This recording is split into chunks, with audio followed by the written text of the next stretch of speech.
दौड़ना स्वास्थ्य के लिए बुरा या अच्छा क्यों है? दौड़ने का स्वास्थ्य पर सकारात्मक और नकारात्मक दोनों तरह का प्रभाव पड़ता है।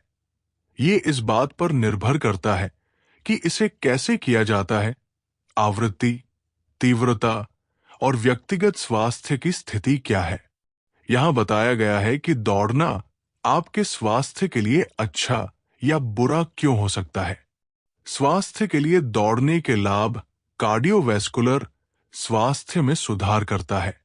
दौड़ने से हृदय मजबूत होता है और रक्त संचार बेहतर होता है, जिससे हृदय रोग, उच्च रक्तचाप और स्ट्रोक का जोखिम कम होता है।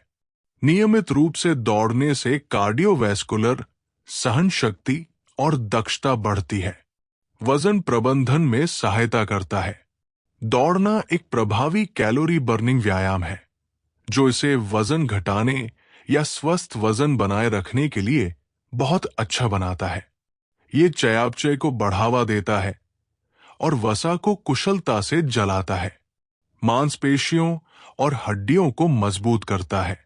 दौड़ना, विशेष रूप से वजन उठाने वाली दौड़, जैसे कठोर सतहों पर दौड़ना, हड्डियों के घनत्व को बढ़ाता है और मांसपेशियों को मजबूत करता है। ये ऑस्टियोपोरोसिस को रोकने में मदद करता है और पैरों, कोर और कूल्हों में मांसपेशियों की टोन में सुधार करता है। मानसिक स्वास्थ्य को बढ़ावा देता है।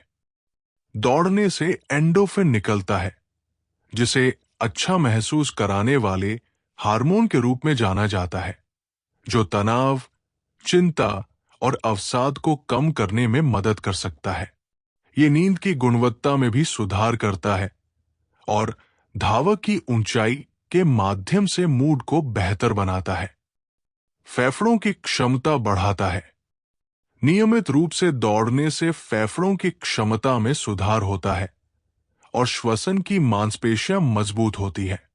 ये शरीर को ऑक्सीजन का अधिक कुशलता से उपयोग करने के लिए प्रशिक्षित करता है, जिससे धीरज में सुधार होता है। दीर्घायु को बढ़ावा देता है। अध्ययनों से पता चलता है कि लगातार दौड़ने से मधुमेह, मोटापा और उच्च रक्तचाप जैसी कई पुरानी बीमारियों के जोखिम को कम करके जीवन प्रत्याशा बढ़ सकती है। मानसिक स्पष्टता और फोकस में सुधार करता है। दौड़ने से संज्ञानात्मक कार्य और मानसिक स्पष्टता बढ़ती है। मस्तिष्क में बढ़ा हुआ रक्त प्रवाह फोकस, स्मृति और एकाग्रता में सुधार करने में मदद करता है। दौड़ने के संभावित नुकसान बटा जोड़ों की चोटों का जोखिम। दौड़ना, खास तौर पर कठोर सतहों पर या खराब तरीके से, जोड़ों, खास तौर पर घुटनों, टखनों और कूल्हों पर काफी दबाव डाल सकता है। इससे समय के साथ धावक के घुटने, पिंडली की मोच या ऑस्टियोआर्थराइटिस जैसी स्थितियां हो सकती है। अत्यधिक उपयोग से होने वाली चोटें। उचित आराम के बिना लगातार दौड़ने से तनाव, फ्रैक्चर, टेंडोनाइटिस और प्लांटर फैस्किटिस जैसी अति प्रयोग से होने वाली चोटें हो सकती है। शरीर को पर्याप्त रूप से ठीक नहीं होने देने से इन चोटों का जोखिम बढ़ जाता है। मांसपेशियों में असंतुलन। दौड़ना मुख्य रूप से पैरों और हृदय प्रणाली पर केंद्रित होता है।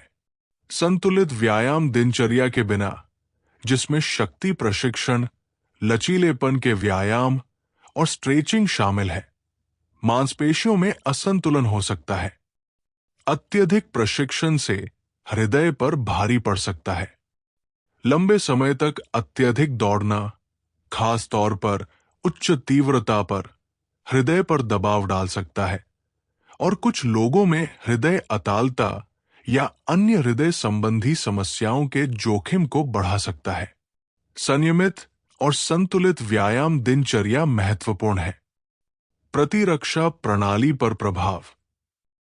जबकि मध्यम व्यायाम प्रतिरक्षा को बढ़ाता है, ओवरट्रेनिंग या अत्यधिक दौड़ प्रतिरक्षा प्रणाली को कमजोर कर सकती है, जिससे शरीर संक्रमण के प्रति अधिक संवेदनशील हो जाता है। मानसिक बर्नआउट। कुछ लोगों के लिए दौड़ना मानसिक रूप से थका देने वाला हो सकता है, खासकर अगर तीव्रता से या प्रतिस्पर्धात्मक रूप से किया जाए। इससे बर्नआउट या प्रेरणा की कमी हो सकती है, जिससे व्यायाम के शारीरिक और मानसिक लाभों का आनंद लेना मुश्किल हो जाता है। मौजूदा स्वास्थ्य स्थितियों को बढ़ा सकता है। गठिया, जोड़ों की समस्या या हृदय संबंधी समस्याओं जैसी पहले से मौजूद बीमारियों वाले लोगों को नियमित रूप से दौड़ने से लक्षणों में और गिरावट का अनुभव हो सकता है, खासकर अगर वे अपनी दौड़ने की दिनचर्या को समायोजित नहीं करते हैं या चिकित्सा सलाह नहीं लेते हैं। सुरक्षित और स्वस्थ दौड़ने के लिए सुझाव: वार्म अप और कूल डाउन। चोटों को रोकने के लिए दौड़ने से पहले हमेशा अपनी मांसपेशियों को स्ट्रेच और वार्म अप करें। उचित जूते पहने। अच्छे रनिंग शूज खरीदे जो आपके पैरों और चाल को आवश्यक सहारा प्रदान करें। नरम सतहों पर दौड़ें। घास, पगडंडियों या ट्रैक पर दौड़ने से डामर या कंक्रीट की तुलना में आपके जोड़ों पर पड़ने वाला प्रभाव कम होता है। धीरे धीरे आगे बढ़े। अधिक उपयोग से होने वाली चोटों से बचने के लिए धीरे धीरे अपनी माइलेज या तीव्रता बढ़ाएं। अपने शरीर की सुने। यदि आपको दर्द या असुविधा महसूस होती है तो ब्रेक लें, और यदि आवश्यक हो तो डॉक्टर से परामर्श लें। निष्कर्ष के तौर पर सही तरीके से किया जाए तो दौड़ना एक बेहद फायदेमंद व्यायाम हो सकता है, लेकिन संभावित जोखिमों के बारे में सावधान रहना महत्वपूर्ण है। संयम, उचित तकनीक और अपने शरीर की जरूरतों पर ध्यान देना चोट के बिना स्वास्थ्य लाभ प्राप्त करने की कुंजी है।